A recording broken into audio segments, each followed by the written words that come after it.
C'est un réel plaisir de vous retrouver pour une nouvelle session d'information sur ESAE TV. Mesdames, Messieurs, bonsoir. Voici le sommaire. Le renouvellement des instances de gouvernance des unités de formation et de recherche des universités publiques du Bénin constitue l'une des décisions les plus importantes du Conseil des ministres de ce mercredi 30 janvier 2019. Tous les détails de la réunion hebdomadaire vous seront livrés dans le déroulement de cette édition.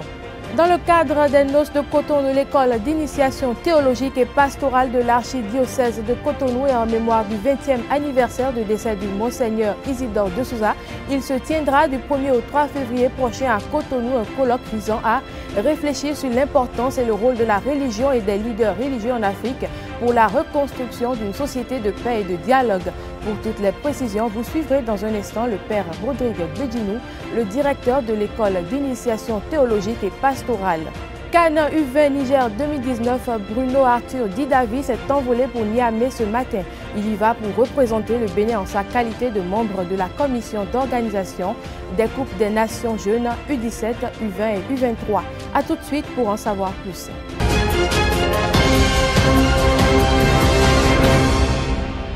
Ouvrons ce journal par une brève pour dire que, initialement prévue pour démarrer le mardi 29 janvier dernier, l'étape des plaidoiries pour cause de discorde entre la partie civile qui, à travers un courrier, a demandé l'audition de certaines personnes, dont des banques des personnes physiques et l'État béninois, et les avocats de la défense qui rejettent tout simplement cette requête, a été renvoyée au jeudi 31 janvier. L'étape des plaidoiries et le procès reprendra donc demain jeudi à la Criette à Porto-Novo. La séance hebdomadaire du Conseil des ministres s'est tenue ce mercredi 30 janvier 2019 sous la présidence effective du chef de l'État, Patrice Talon.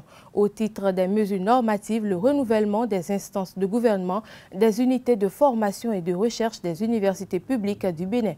Pour plus de précisions, je vous invite à suivre le ministre du Tourisme et de la Culture et des Sports, Oswald Omeki, à l'occasion du traditionnel compte rendu du Conseil des ministres.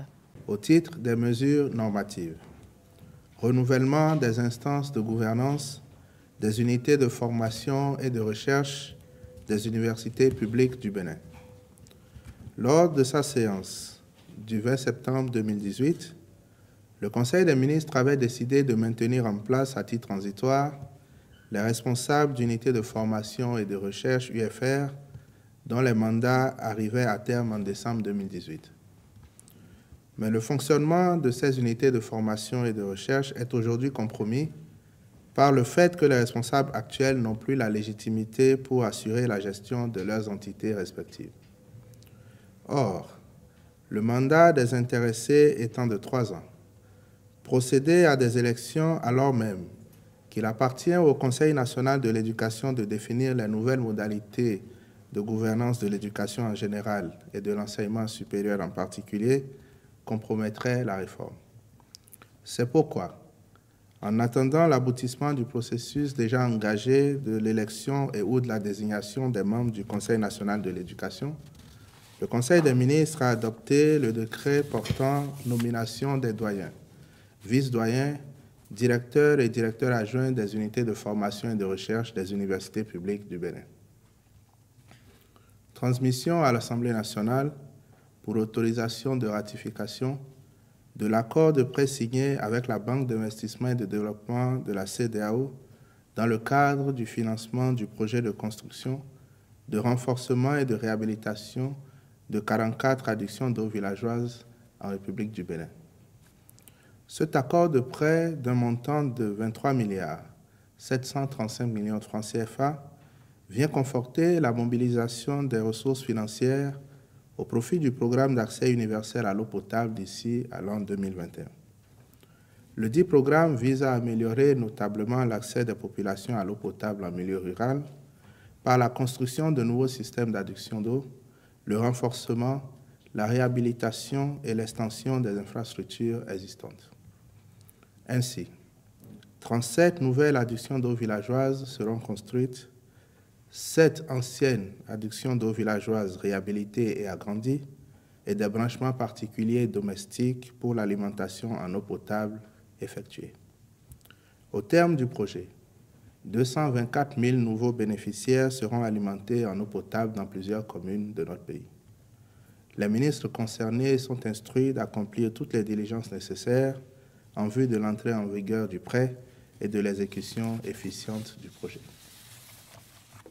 Transmission à l'Assemblée nationale pour autorisation de ratification de l'accord de prêt signé avec la Banque d'investissement et de développement de la CEDEAO dans le cadre du financement du projet d'électrification rurale de 100 localités par le réseau centralisé en République du Bénin. Le montant de cet accord de prêt est de 16,221 milliards de francs CFA. Il a pour objectif de traduire, à travers des réalisations concrètes, la volonté du gouvernement d'augmenter le taux d'accès des populations rurales à l'électricité et d'améliorer leurs conditions de vie par la promotion de l'économie locale. Aussi, en dehors de la fourniture et de l'installation des lignes de transport et de distribution haute tension, le projet consistera-t-il en l'éclairage public et en des branchements promotionnels au profit des ménages dans tous les départements de notre pays, hormis celui du littoral. À l'occasion du premier anniversaire de l'école d'initiation théologique et pastorale de l'archidiocèse de Cotonou, un colloque international en mémoire des 20 ans de décès de Monseigneur Isidore de Souza se tiendra à Cotonou du 1er au 3 février 2019. Ce colloque a entre autres pour objectif de réfléchir sur l'importance et le rôle de la religion et des leaders religieux en Afrique pour la reconstruction d'une société de paix et de dialogue. C'est à cet effet qu'une conférence a été donnée ce mardi 29 janvier par le père Rodrigue Bédinon, directeur de l'école d'initiation théologique et pastorale à l'église Saint-Michel de Cotonou. Voici le compte rendu. L'école d'initiation théologique et pastorale de l'archidiocèse de Cotonou organise pour son premier anniversaire un colloque international en souvenir des 20 ans de décès de Monseigneur Isidore de Souza. Prévu pour les 1er, 2 et 3 février 2019 à Cotonou, ce colloque a pour objectif général présenter le défi du témoignage de la foi dans le monde à l'ère actuelle et promouvoir une culture de vie citoyenne engagée à travers la mémoire du vécu de Monseigneur de Souza. Les objectifs particuliers, c'est d'abord d'évaluer la pertinence et l'actualité de la pensée et des projets sociaux de Monseigneur Isidore de Souza. Nous savons qu'il est intervenu dans plusieurs domaines de la vie. Les hôpitaux, des écoles, tout ce qui est installation hydraulique, l'électricité, au niveau de la jeunesse de notre pays, Monseigneur Isidore de Souza est intervenu dans tous ces domaines, dans certains aspects de ces différents domaines. Nous voulons aussi réfléchir au cours de ce colloque sur l'importance et le rôle de la religion et des leaders religieux en Afrique pour la construction ou bien la reconstruction d'une société de paix et de dialogue. Monseigneur de Souza a été un artisan intrépide de la paix et du dialogue durant de nombreuses années. Nous voulons réfléchir sur l'importance de cet aspect de sa vie également. Un autre objectif que nous visons à travers ce colloque, c'est de faire prendre conscience de l'importance de l'histoire et de la mémoire pour le changement des mentalités et le développement d'un peuple. Faire mémoire de ce serviteur de Dieu, de la République et actualiser son engagement est l'une des raisons fondamentales au cœur du dit colloque dont le thème est intitulé « Religion, politique et développement ». Ce colloque permettra non seulement une réflexion sur l'importance de la religion et le rôle des leaders religieux en Afrique pour la reconstruction d'une société de paix et de dialogue, mais aussi la prise de conscience de l'importance de l'histoire et de la mémoire.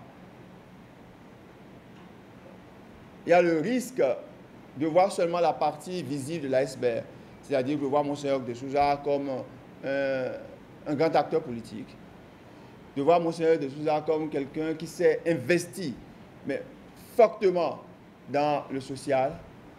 Et on peut perdre la partie invisible. Et qui est la partie fondamentale? C'était un homme de foi, un homme de prière. Un homme de foi, un homme de prière. La redécouverte de la pensée et de la vie de Monseigneur de Souza au regard des contingences actuelles, nationales et africaines, peut être lumineuse. Surtout qu'elle permettra d'aller puiser au sous de sa pensée, déjà disponible en plusieurs volumes. La mémoire des 20 ans de la mort de cet inoubliable serviteur de Dieu aidera donc à dégager des axes fondamentaux de sa vie et de ses actions. D'une part, cette mémoire permettra un retour aux fondamentaux de notre démocratie. Mais c'est des risques qui ont été pris par les pères de notre démocratie. Monseigneur de Souza a dit que dès l'ouverture des travaux, quand il a été nommé président du Présidium, il ne passait pas 2 nuits dans le même lit. Alors, le sacrifice de ceux-là, nous sommes responsables de ce sacrifice et nous devons tout faire pour que ce ne soit pas un sacrifice vain.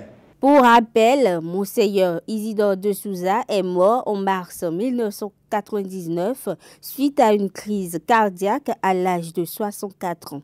À l'occasion justement du 20e anniversaire du décès de Monseigneur Isidore de Souza qui sera célébré le 13 mars prochain et en hommage à la mémoire du grand homme, la rédaction d'EUSA TV vous invite à suivre à travers cet élément le portrait de Monseigneur Isidore de Souza présenté par Anifat Boukari.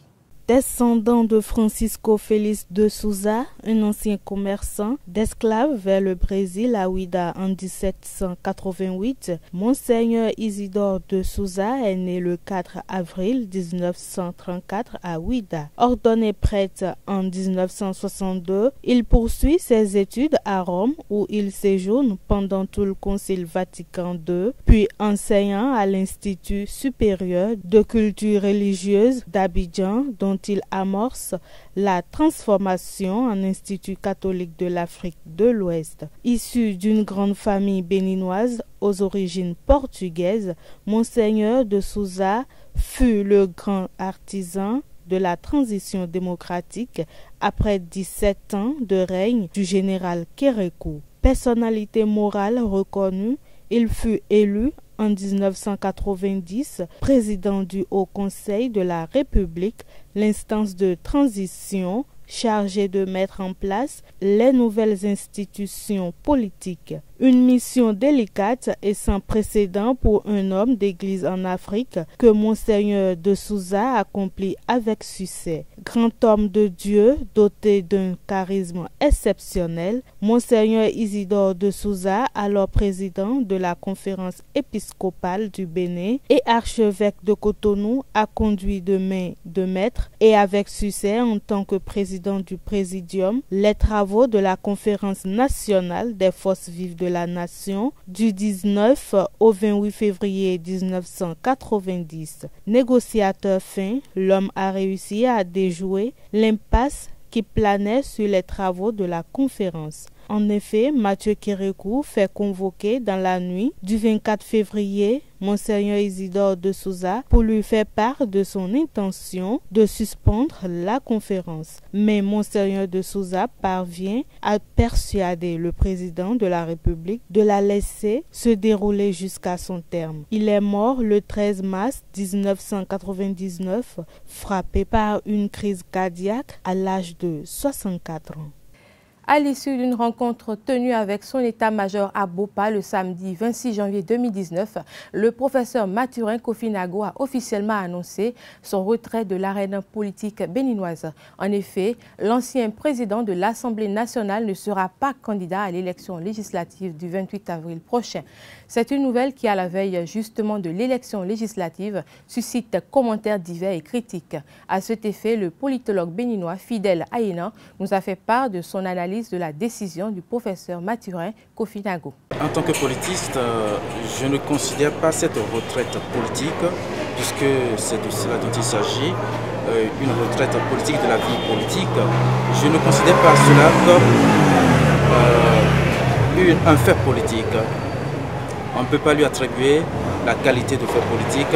Il s'agit plutôt d'une décision politique et en plus une décision politique personnelle, puisque cela émane seulement de la seule volonté de l'honorable Mathurin, du président Mathurin Nago.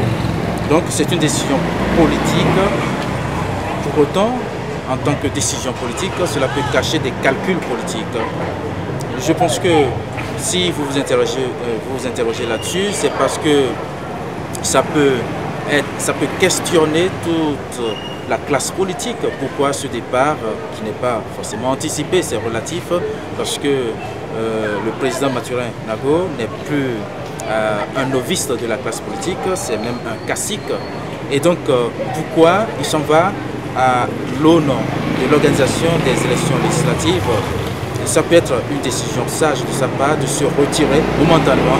Je parlais de calcul politique, pourquoi? Parce que en termes de décision, on peut rechercher ce côté calculateur, ce côté de l'homo sociologicus ou plutôt l'homo politicus, qui sait très bien qu'il n'a pas peut-être de grandes cartes à jouer pour les élections législatives, mais pour autant n'oubliez pas que le Bénin va entrer de plus en plus dans un cycle électoral et qu'après les élections législatives, nous serons en phase avec des élections communales. Après des années de mandature, de représentativité au niveau de l'Assemblée nationale, il n'est pas exclu que le président Mathurin Nago puisse rechercher la légitimité politique au niveau local, au niveau territorial, au niveau des collectivités locales. Donc rechercher être maire de sa ville natale, Bopa par exemple, ou pourquoi pas ailleurs sur le territoire national. Donc on ne peut donc pas parler de retraite politique, nous autres étant à l'extérieur de cette volonté politique du président Mathurin Nago. On ne peut pas parler encore de retraite politique parce que cela est une décision qui n'engage que lui tout seul. Et il n'y a pas de formalisme à l'intérieur, il n'y a pas d'engagement politique derrière, ce qui veut dire que d'ici l'année prochaine, dès qu'on sera en train de préparer les élections communales, locales, vous ne serez pas surpris d'apprendre qu'il est candidat pour telle ou telle collectivité territoriale. Les jeunes enseignants-chercheurs doivent au cours de leur formation s'investir dans les recherches. Ils doivent batailler et prospérer dans des projets afin d'en faire profiter leur laboratoire.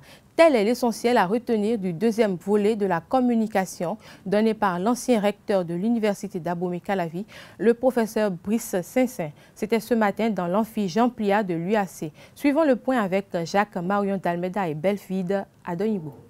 Oui, c'est toujours relatif et on sourit parce qu'on n'a pas fait l'expérience. J'ai commencé maître assistant avec 79 000 francs par mois. Et de retour de thèse, j'ai mis 2 années pour passer à 155 000 francs. Mais demander à tous ceux que je formais. On s'associait. Chacun donne 10 000, 5 000. Moi, je pouvais donner peut-être 20 000 pour organiser nos sorties. Ils doivent manipuler coûte que coûte. Autrement, moi-même, je n'ai pas la conscience tranquille. Et secondo, on va dire, on a formé des forestiers qui ne savent même pas prendre le diamètre d'un arbre, la hauteur d'un arbre. Mais moi-même, je ne peux pas dormir.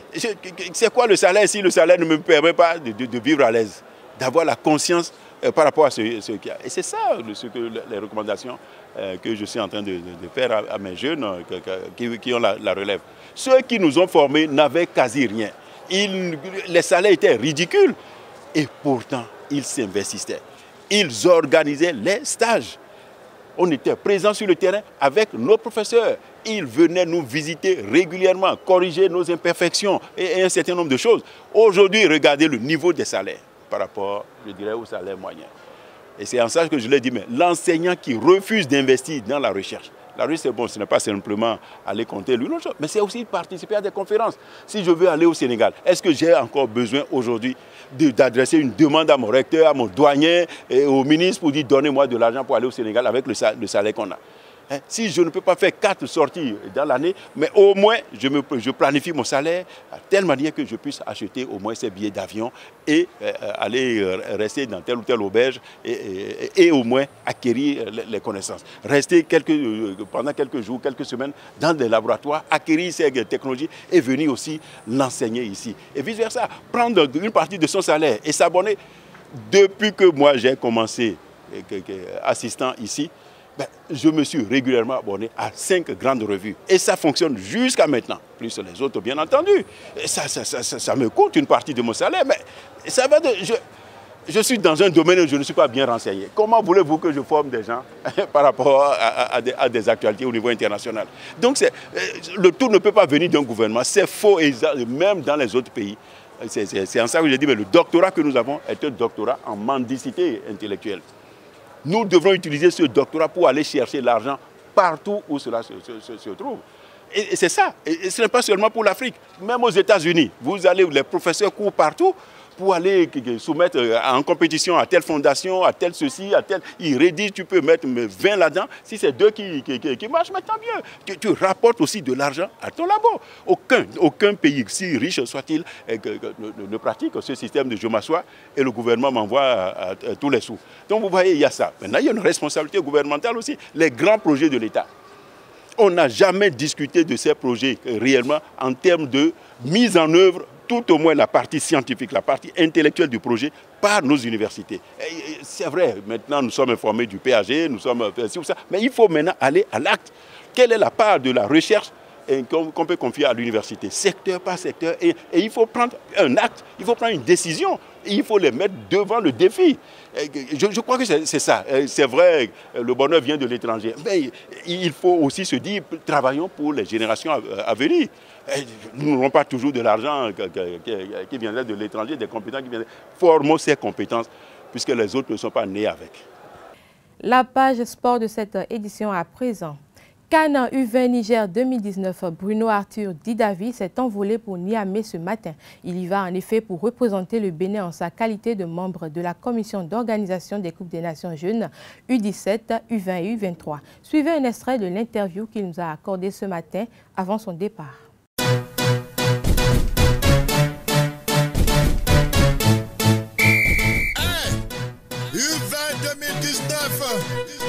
Je pars pour le Niger dans le cadre de la phase finale de la CAN Junior qui aura lieu à Niamey. Donc je pars là-bas en tant que membre de la commission d'organisation des compétitions de jeunes, à savoir les juniors, les cadets, puis les olympiques.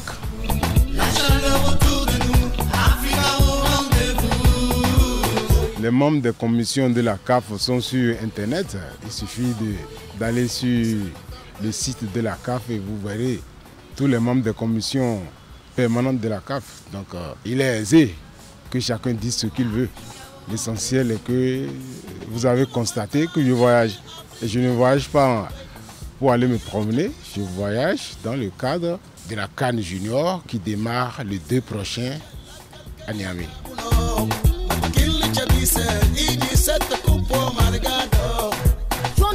Vous savez, moi je suis membre du comité d'organisation. Donc l'organisation complète incombe à ce groupe. Et qui parle d'organisation, parle de commissariat au match. En tout cas, c'est nous, la commission d'organisation, qui contrôlons l'effectivité de ce que la compétition se passe bien. Je crois que tout est fin prêt. Tout est fin prêt. Si ce n'était pas prêt, la CAF n'allait pas autoriser le démarrage. Donc il y a eu des inspections. Le comité d'organisation est allé là-bas plusieurs fois. Et d'ailleurs, j'ai un collègue qui est d'ailleurs le président du comité d'organisation et qui est membre de la même commission que moi. Donc tout est bon et ça va démarrer effectivement le 2 prochain. C'est la jeunesse, taper le ballon, c'est le fair play. La Ligue du Sud du handball du Bénin prône le fair play au sein de sa zone. C'est à travers le tournoi dénommé Fourtou qui a réuni des équipes hétérogènes aussi bien en dames qu'en hommes les 26 et 27 janvier dernier au stade général Mathieu Kérékou de Cotonou. Chaque équipe du tournoi Fourtou est constituée de plusieurs joueurs des équipes de ma ligue. Voilà. Ce qui fait que ça crée un brassage, d'accord, pour pouvoir prôner le fair play. Montrer aux joueurs qu'ils peuvent rester ensemble, même s'il y a la rivalité du club. Cette initiative, il faut le dire, j'avais tenté quand même de réunir les responsables des clubs de ma ligue pour faire prôner le fair play. Parce que par le passé, il y a eu quelques petits soucis, des soucis liés véritablement au transfert de joueurs, des soucis liés à l'organisation des matchs, des soucis liés surtout à la disponibilité et au comportement des arbitres. Donc d'autres clubs, d'autres équipes pensent qu'ils sont lésés. Et nous avons fait l'effort de réunir les dirigeants de ces équipes-là, de ces clubs-là, pour essayer de ramener la balle à terre. Mais toutes les fois qu'on a tenté de réunir les dirigeants, ça n'a pas pu se faire. Nous avons essayé de voir maintenant l'encadrement technique. Si on n'a pas pu avoir les dirigeants, il faut aller vers l'encadrement technique. Ça a été pareil. Donc on s'est dit, bon, il vaut mieux aller complètement à la base. À la base, c'est de réunir les joueurs. Et nous avons saisi les différents clubs et leur demandé de nous mettre à disposition tous les joueurs de ces clubs-là, ce week-end-là. Donc vous allez constater qu'il n'y a pratiquement pas de dirigeants. Ils sont venus voir leurs joueurs jouer dans des équipes où ils ne maîtrisent pas. Ils sont venus voir leurs joueurs évoluer aux côtés des joueurs des clubs rivaux. Vous voyez, et ce qui a créé quand même le brassage. Mais malgré ce brassage, vous avez vu comment le match est dur sur le terrain. Ça prouve que ces enfants ont l'engagement. Et s'ils comprennent ce que nous voulons, s'ils comprennent que nous voulons vraiment prôner le fair play, ça nous arrangerait tous. Mesdames, Messieurs, c'est la fin de cette édition qui a entièrement été préparée par l'ensemble de la rédaction. Merci de nous avoir suivis. Bonne soirée.